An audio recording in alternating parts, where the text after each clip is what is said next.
When you're first starting out, people don't expect you to succeed. And so if you end up failing, people don't mind because it's almost as if they expected you to fail. But if you somehow pull it off and you do end up succeeding, then you end up making a real name for yourself. So you have very limited downside, but unlimited upside. And so take advantage of that. What's up, my friends? It's your boy Anubhav here. Welcome back to the soon to be #1 professional development channel on YouTube. If you're new to my humble channel, then let me give you a quick introduction. I'm a Georgia Tech industrial engineer turned Goldman Sachs New York investment banker turned sports anchor, and I love talking about professional development, investment banking, as well as some of the life skills that I've learned through this very roller coaster of a journey of mine. So if any of these topics seem appealing to you, please do consider subscribing to the channel. Trust me, you will not regret it. What you will regret is not watching this video until the very end, because in today's video, I'm going to be talking about the tips, tricks, techniques, strategies, hacks, whatever you want to call it, that helped me become a top ranked analyst at Goldman Sachs at the end of my first year working at Goldman's New York headquarters while I was still in Goldman's sales and trading division. In fact, had it not been for the stellar feedback that I got, the hiring managers within the investment banking division probably would not have taken a gamble on me when I was gunning for a move from Goldman's sales and trading division to their investment banking division. But regardless of whether you see yourself working in sales and trading or investment banking or in any other corporate role, it doesn't necessarily have to be a finance related role. I genuinely think that this video has the potential to change your career for the better. So I strongly suggest watching this video until the very end. Before I get to the 8 tips, let me just give you a quick explanation on how the feedback system worked at Goldman Sachs, which will probably give you a better understanding of what I mean when I say top ranked analyst. So the way the feedback system worked is that you had to pick 8 people you knew at the firm to rate you on a bunch of different metrics. And you weren't allowed to pick only peers, you had to pick seniors at the bank as well. Only then did the feedback actually hold much weight. For example, it goes without saying that an MD's praise definitely holds more value than praise coming from a fellow analyst. And once all of the 8 people you picked rated you, all of their submissions were combined into one score corresponding to each of the different metrics on which you were being evaluated, and I ended up being in the 99th percentile in my analyst class, and here's how I did it. Point number 1, as cliched as it sounds, there's absolutely no substitute for hard work when you're just starting out as an analyst at a firm, especially at a firm of the magnitude of Goldman Sachs. Every single day, I made it a point to be consistently the first one at the desk in the morning amongst all my team members and the last one out the door in the evening. And even when it wasn't mandatory for me to do so during my time in sales and trading, I would still come into the office on a Sunday just for a few hours, just so that I could prepare for the week that was coming up. And while all my competitors were probably getting drunk, that investment of a few hours would reap massive rewards for me. And you might be wondering, what would I do coming in early in the morning?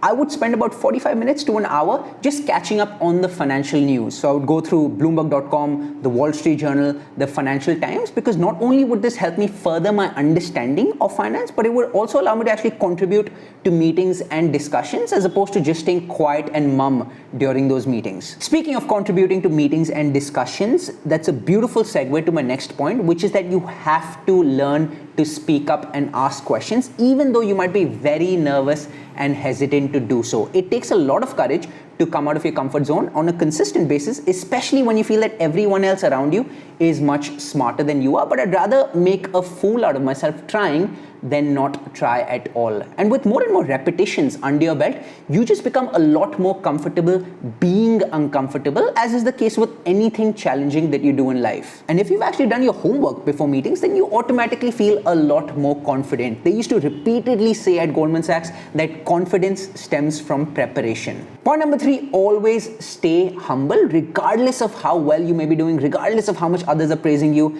and regardless of how much you think you might be advancing. Never act entitled and never act as if you know everything that there is to know. And it's actually very true when they say that the more you learn, the more you realize how little you actually know. That's the paradox of accumulating knowledge. And you should honestly consider yourself to be very lucky that as an analyst, you're getting paid to learn from some of the best in the business, as opposed to having to pay massive amounts of money to learn, which is what the case is in college. So always try being a student of your industry, which is another phrase that they used to use a lot at Goldman Sachs. So try being a sponge, trying to absorb as much information as possible, stay hungry, stay foolish, maintain a good attitude, and most importantly, stay humble. Number 4 is a very important point and something that I'd only learned the hard way during my time at the firm. Now, in point number 3, I had mentioned that you must have a good attitude, but remember that there's a fine line between having a good attitude and becoming exploitable. Oftentimes what happens is when you're new to the firm, during your first few weeks or your first few months at the firm, since you're so desperate to create a good impression, you oftentimes end up saying yes to every single request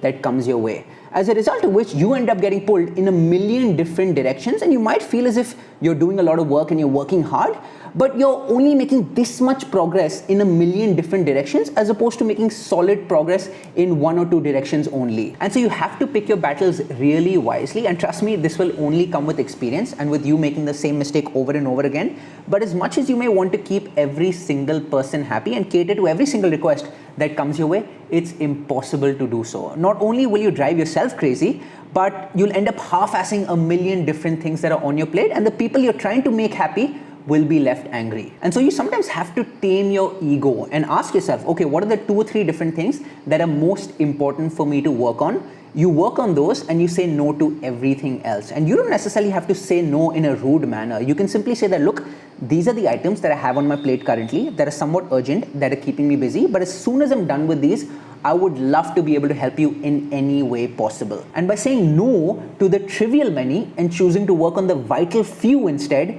you are exchanging a short-term drop in your popularity for a long-term gain in respect. And if you had to pick between the two, between popularity and respect, pick respect over popularity. Popularity is very superficial, respect is much deeper. Point number 5, find mentors at the firm. This could be anyone you look up to, anyone you feel comfortable opening up to, anyone who has a similar background to you, just anyone you enjoy your interactions with and you have an organic relationship with. But it should be someone who's much senior, someone who's actually spent a fair bit of time at the firm. Only then will you be able to tap into that person's wealth of experience. And once you identify such folks, make it a point to catch up with them every now and then over lunch or coffee. Because if the relationship is truly an organic one, then you'll feel really comfortable opening up to that person, and that person will be very honest in the advice or the feedback that he or she gives you based upon the years of experience that he or she has at the firm. And when you're sitting down with such people, ask them about their respective journeys. Ask them what it took for them to rise through the ranks at the firm.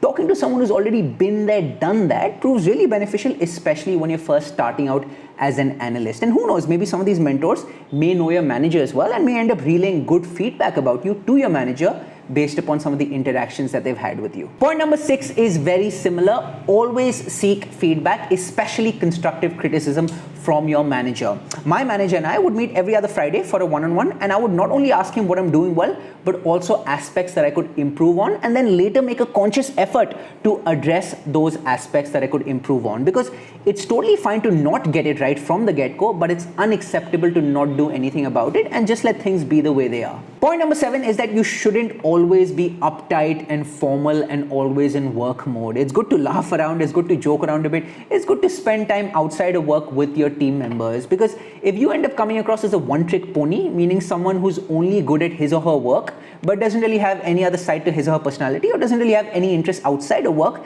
then people really won't enjoy spending time with you. And so even if you might be very busy, try carving some time out for team gatherings such as team dinners and team drinks after work. One of the seniors on my team and I had even run a half marathon together in New Jersey in 2017. I had spent the full day at his house on the eve of the half marathon, stayed overnight at his place, which was then followed by the run in the morning. Lastly, and arguably most importantly, take ownership when the appropriate opportunity arises. Now, it just so happened that the same team member that I was talking about in the previous point left the firm all of a sudden. And while he was at the firm, he was responsible for handling a pretty crucial segment of our business, and I used to assist him as well every now and then.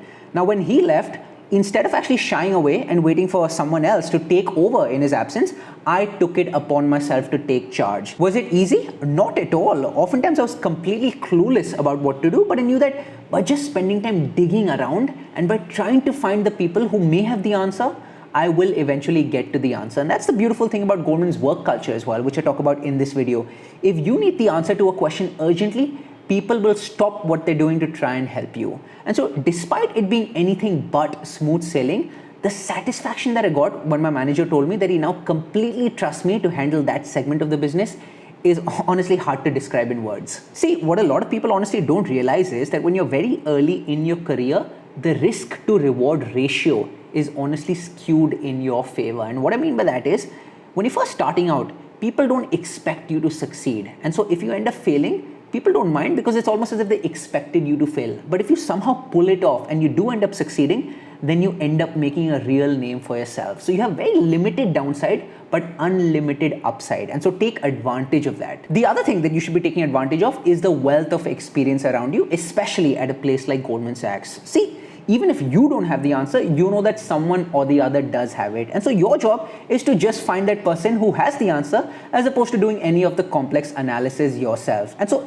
just by acting as a project manager or a coordinator and not doing any of the complex analysis yourself, you end up receiving a lot of the praise and a lot of the plaudits. So that's all I had. I sincerely hope that these points help you at some stage in your career. You know, I really had to go down memory lane and think long and hard about my first year at Goldman, but I'm hoping that I was able to extract some gems from my memory for you guys. And if you think I did, then please do subscribe to the channel if you haven't already done so. You can also follow me on LinkedIn and Instagram. I have the same Anubhav Talks handle on both of those platforms as well. Give this video a thumbs up such that the YouTube algorithm is as friendly to me as you guys are. As always, feel free to drop a comment. If there's anything that you would like to convey to me, the good, the bad, and the ugly, everything's allowed.